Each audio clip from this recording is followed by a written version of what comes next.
दोस्तों नमस्कार, मैं हूं डॉक्टर प्रदीप प्रसन्न। आप सबका वेलकम है मेरे चैनल हिंदी की बिंदी पर। आइए आज हिंदी की बिंदी में कुछ नई बातें सीखते हैं।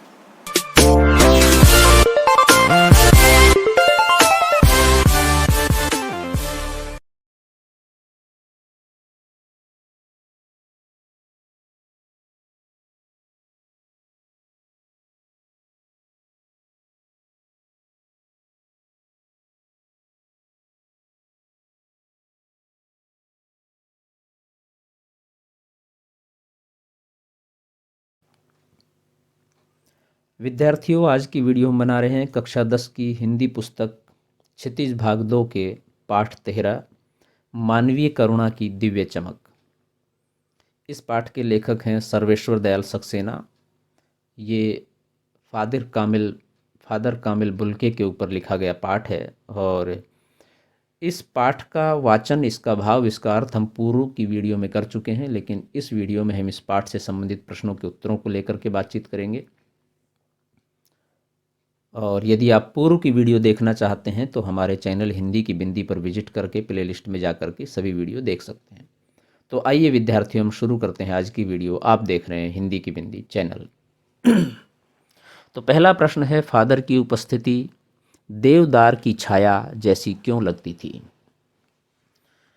उत्तर है, फादर परिमल के सदस्यों से अत्यंत घनिष्ठ एवं पारिवारिक संबंध रखते थे। वे उम्र में बड़े होने के कारण आशीर्वचन कहते, दुखी मन को सांत्वना देते, जिससे मन को उसी तरह की शांति और सुकून मिलता जैसे थके हारे यात्री को देवदार की शीतल छाया में मिलता है। इसलिए उनकी उपस्थिति देवदार की छाया सी लगती है। प्रश्न नंबर 2 है, फादर बुल्के भारतीय संस्कृति के एक अभिन्न अंग हैं।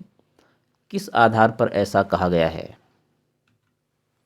उत्तर है, फादर बुल्के भारतीय संस्कृति के अभिन्न अंग बन चुके थे। उन्होंने भारत में रहकर अपने देश, घर परिवार आदि को पूरी तरह से भुला दिया था।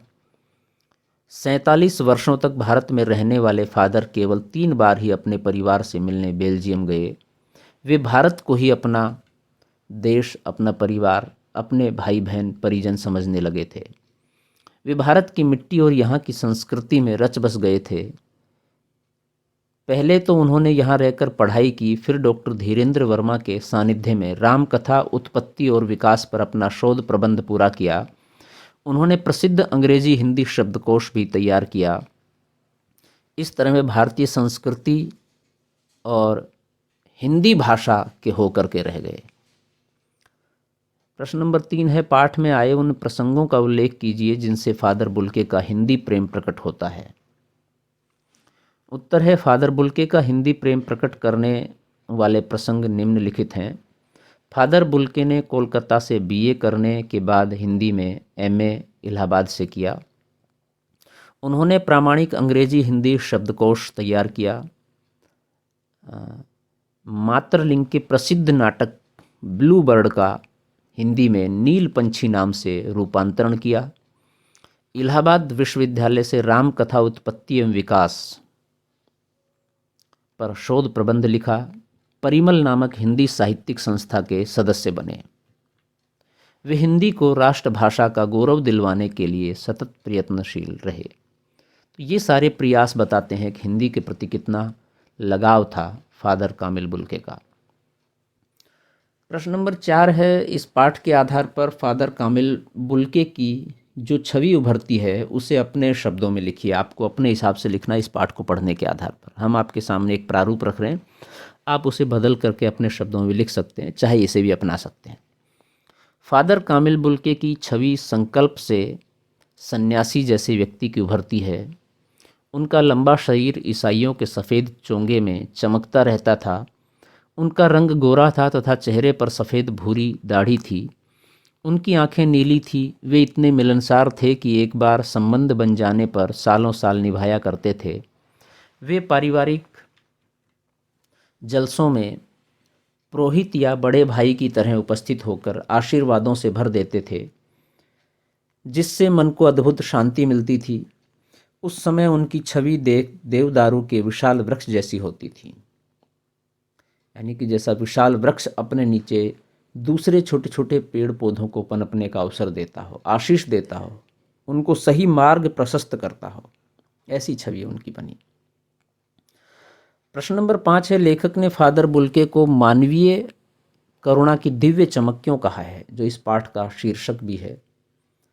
उत्तर है, लेखक ने फादर कामिल बुल्के को मानवीय करुणा की दिव्य चमक इसलिए कहा है क्योंकि फादर नेक दिल वाले वह व्यक्ति थे जिनकी रगों में दूसरों के लिए प्यार, अपनत्व और ममता भरी थी। वह लोभ, क्रोध, कटुभाषिता से कोसों दूर थे। वे अपने परिचितों के लिए स्नेह और ममता रखते थे। वे दूसरों के दुख में सदैव शामिल होते थे और अपने सांत्वना भरे शब्दों से उसका दुख हर लेते थे। लेखक को अपनी पत्नी और बच्चे की मृत्यु पर फादर के सांत्वना भरे शब्दों से शांति मिली थी। वे अपने प्रेम और वत्सलता के लिए जाने जाते थे। फादर बुल्के ने सन्यासी की परंपरागत छवि से अलग एक नई छवि प्रस्तुत की है, कैसे। उत्तर है, परंपरागत रूप से सन्यासी एक अलग छवि लेकर जीते हैं। उनका विशेष पहनावा होता है। वे सांसारिकता से दूर होकर एकांत में जीवन बिताते हैं। उन्हें मानवीय संबंधों और मोह माया से कुछ लेना देना नहीं होता है। वे लोगों के सुख दुख से तटस्थ रहते हैं और ईश्वर वंदना में समय बिताते हैं। जबकि फादर बुल्के परंपरागत सन्यासियों से भिन्न थे। वे मन के नहीं संकल्प के सन्यासी थे। वे एक बार संबंध बनाकर तोड़ना नहीं जानते थे। वे लोगों से अत्यंत आत्मीयता से मिलते थे। वे अपने परिचितों के दुख सुख में शामिल होते थे और देवदारू वृक्ष की सी शीतलता से भर देते थे। इस तरह उन्होंने परंपरागत सन्यासी से हटकर अलग छवि प्रस्तुत की। प्रश्न नंबर 7 है, आशय स्पष्ट कीजिए। कै, नम आँखों को गिनना स्याही फैलाना है।